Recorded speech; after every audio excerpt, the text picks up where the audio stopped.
देखिए आज की क्लास में हम समझते हैं कि वैद्युत द्विध्रुव जो है ए बी, वैद्युत द्विध्रुव के कारण उत्पन्न वैद्युत क्षेत्र की तीव्रता बिंदु P पर। देखिए क्या है, अच्छी स्थिति में ये बिंदु P है जहां पर हमें वैद्युत क्षेत्र की तीव्रता E ज्ञात करना है। चले देखें यहां से पहली चीज तो वैद्युत द्विध्रुव को समझ लेते हैं। वैद्युत द्विध्रुव क्या होता है, -q से +q, यानी वैद्युत द्विध्रुव ए बी है और ए बी का ये मध्य बिंदु O है। ये भी एक क्वेश्चन पूछा जाता है, जैसे मान लिया आ जाता है कि वैद्युत द्विध्रुव की जो दिशा होती है माइनस यानी ऋण से धन की ओर होती है, ऋणात्मक से धनात्मक की ओर, और वैद्युत द्विध्रुव के बीच की दूरी क्या होती है, 2l होती, जिसे हम अल्प दूरी के नाम से जानते हैं। वैद्युत द्विध्रुव के बीच की दूरी क्या है, 2l। ये मध्य बिंदु O है। इनको हम क्या करते हैं, जब मध्य बिंदु O है तो इनके बीच की जो दूरी तो आएगी L और L, यानी यहाँ A से लेकर O तक ये भी L हो जाएगी यहां तक, और यहां से यहां तक भी L हो जाएगी। ये वैद्युत द्विध्रुव AB होगा जाकर के, ठीक है। ये A और B आ जाएगा। अब बात आती है कि हमको जो ज्ञात करना है वैद्युत क्षेत्र E, तो ये बिंदु वैद्युत द्विध्रुव के मध्य बिंदु O से स्मॉल r दूरी पर स्थित बिंदु P है, जिस पर वैद्युत क्षेत्र की तीव्रता ज्ञात करनी है। तो इस पर जब वैद्युत क्षेत्र की तीव्रता ज्ञात करनी है तो ये E बराबर, ये बिंदु P है, इसको इधर लिख दो। बिंदु P में E1 माइनस में E2 ज्ञात करना, E1 माइनस E2 बताना। अब उसके बाद में प्लस Q आवेश के कारण, उसके माइनस Q आवेश के कारण E1 और प्लस Q आवेश के कारण ये E2 आ जाएगा, वैद्युत क्षेत्र की तीव्रता। अब बात आती है कि अगर माइनस Q आवेश के कारण P तक हम जाएंगे तो क्या होगा। देखिएगा यहां से माइनस Q आवेश के कारण इतनी दूरी कितनी है, L, ये देखो L दी गई है, R यहां है तो R प्लस L हो जाएगी। ये दूरी कहां तक, P तक आ जाएगी, ठीक है। ये सामने से ये P तक दूरी होता है। अब बात आती है यहां से कि प्लस Q आवेश के कारण अगर हम बिंदु P पर जाएंगे तो प्लस Q आवेश के कारण जैसे ही बिंदु P पर हम जाएंगे तो यहां से ये वाली दूरी, ये जो L दिया गया है, इसको हम टोटल दूरी में माइनस कर देंगे। जैसे इतनी दूरी R दी गई है और इतनी L दी गई है, तो यहां से यहां तक की दूरी क्या होगी, ये टोटल तो R है, तो R में से L का माइनस कर दीजिएगा, तो R माइनस L, वही करना है यहाँ। ये यहां से लेकर के R माइनस L, ये आ जाएगी यहां R माइनस L दूरी। माइनस Q आवेश के कारण यहां पर R plus L, plus Q आवेश के कारण R माइनस L, और बिंदु P पर परिणामी वैद्युत क्षेत्र की तीव्रता अच्छी स्थिति में बताना है। चलिए अब हम इसका डेरिवेशन करते हैं, वो समझिएगा। इसको सबसे पहले हमको दो अक्षर लिखना होगा, वो अक्षर लिख लीजिएगा। देखिए हम बताते हैं कि वैद्युत द्विध्रुव AB का मध्य बिंदु O से स्मॉल r दूरी पर स्थित बिंदु P, जिस पर वैद्युत क्षेत्र की तीव्रता ज्ञात करनी है, बस इतना लिखना। उसके बाद सीधा लिख देना है माइनस Q आवेश के कारण बिंदु P पर वैद्युत क्षेत्र की तीव्रता। तो एक लाइन लिख दो, माइनस Q आवेश के कारण,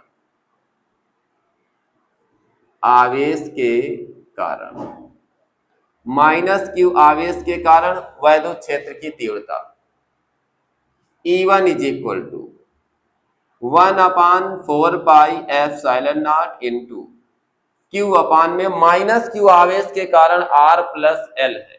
कितनी है, R प्लस L। दूरी कितनी दी गई है माइनस Q के कारण, R प्लस L का होल स्क्वायर। ये आ जाएगा माइनस Q आवेश के कारण, यहां इसको E2 मानेंगे, माइनस Q आवेश के कारण E2, यानी ये E2 आ जाएगा इस पर। फिर उसके बाद में प्लस Q आवेश के कारण, यहां लिख देंगे प्लस Q आवेश के कारण, प्लस Q आवेश के कारण वैद्युत क्षेत्र की तीव्रता क्या है, E1 is equal to 1/4 pi epsilon naught into कितनी दूरी चले हैं प्लस क्यू आवेश से r माइनस एल दूरी बिंदु P तक।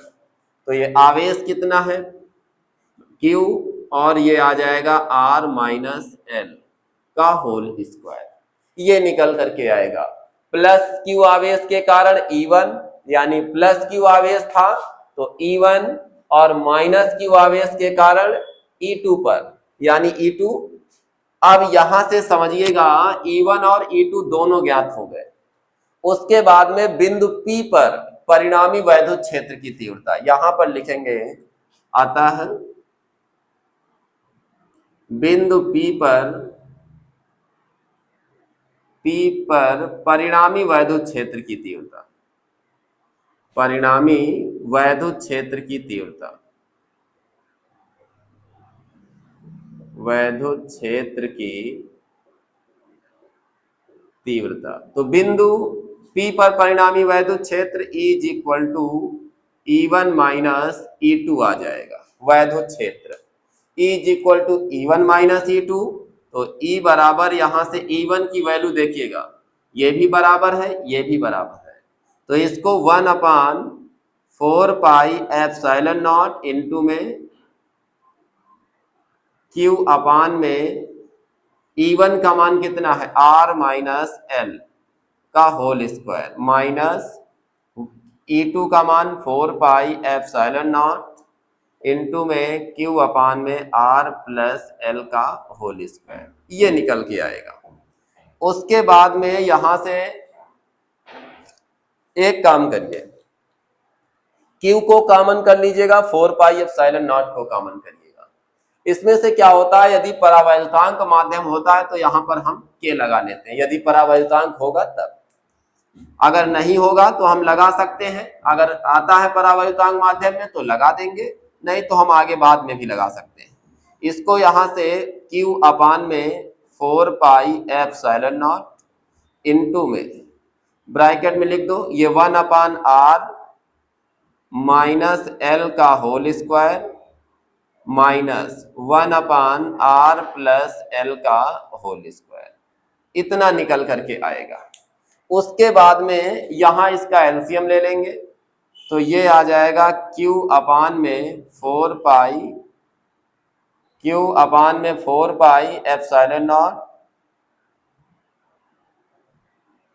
और ये इसको यहां तिर्यक गुणा कर देंगे, तो ये आ जाएगा r square plus L square 2rl minus, इधर इसमें a माइनस बी का होल स्क्वायर खोलेंगे तो r स्क्वायर प्लस में एल स्क्वायर होना चाहिए, लेकिन ये माइनस से गुणा करेंगे तो ये माइनस का एल स्क्वायर हो जाएगा।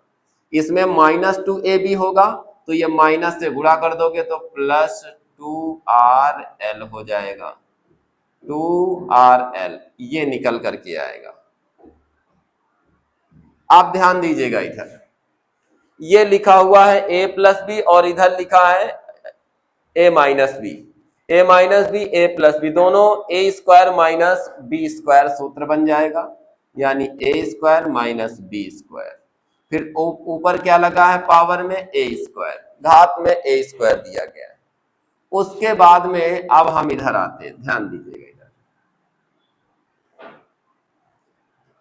इसमें से r स्क्वायर, ये एल स्क्वायर कैंसिल और ये दोनों कैंसिल हो जाएंगे, 2rl यहाँ 2 और ये 2 मिलकर के कितने 4 होते हैं, तो यहां से आ जाएगा E is equal to Q upon 4 pi epsilon naught into 4 pi epsilon naught into में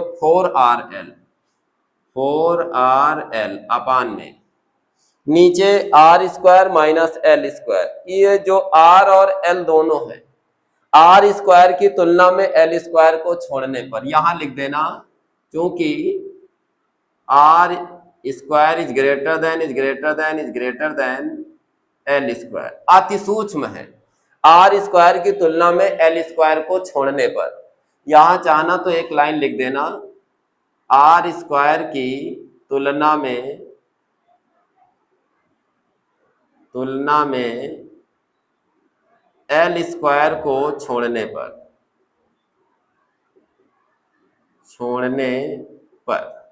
तो यहां पर हम अपने आप में इसको ऐसे ही छोड़ देंगे, केवल बचेगा आर स्क्वायर की power R square, R square की पावर आर स्क्वायर। अब देखिएगा यहां से इज इक्वल टू, यहां से 2 और बाहर कर लीजिएगा 1/4 एप्सिलॉन नॉट इंटू 2 एक इसके साथ 2 जोड़ दो तो 2q और इंटू में l जोड़ दो इस, तो ये 2 दूनी 4 और q इंटू एल, इंटू में r को साइड में रखो, इसको लिख सकते हैं r की घात 2 दूनी 4, यहां 3 बचे, एक r कैंसिल, तो is equal to 1/4 epsilon naught into 2। ये जो लिखा है 2q इंटू एल, इसको हम वैद्युत द्विध्रुव आघूर्ण कहते हैं। P बराबर 2l इंटू क्यू होता है, तो इसको 2 इसके साथ लगा दो तो 2l इंटू क्यू, तो इसको लिख सकते हैं 2q इंटू 2l लिख दो, या ये 2 उठा के इनके साथ लगा सकते हो, तो ये बन जाएगा कितना, P आ जाएगा अपान में r क्यूब हो जाएगा, तो is equal to 1/4 epsilon naught into में 2p अपान में r क्यूब। ये क्या है, वैद्युत क्षेत्र की तीव्रता अच्छी स्थिति में, ये यहाँ पर 2l इंटू क्यू, या यहाँ लिखा है 2q इंटू एल, चाहो तो इनको बदल भी सकते हो, इनके स्थान पर 2l कर दो और ये इसके स्थान पर क्यूब, उससे कोई दिक्कत नहीं, ठीक है, इंटू में रहेगा। ये is equal to 1/4 epsilon naught 2p upon r cube. ये वैद्युत क्षेत्र की तीव्रता अच्छी स्थिति में, ठीक है, वैद्युत क्षेत्र की तीव्रता अच्छी स्थिति में 2p अपान में r क्यूब। अब एक बात ये आती है कि इसी को यहाँ कहीं कहीं के भी लगा होता है, तो परावैद्युतांक माध्यम जो होता है वो यहां से आ जाएगा is equal to 1/4 epsilon naught into के, ये हवा या निर्वात के लिए के का मान 1 हो जाता, तो हम यहाँ पर 2p अपान में r क्यूब कर देंगे, तो ये के भी लगा लिया यहां से। ये भी अच्छी स्थिति में, ये भी व्यंजक आपका परावैद्युतांक माध्यम में या हवा या निर्वात के लिए ई की वैल्यू। तो अब उसके बाद हम नेक्स्ट वीडियो जो लेकर के आएंगे वो निरक्षीय स्थिति में वैद्युत क्षेत्र की तीव्रता। तब तक के लिए जय हिंद, जय भारत।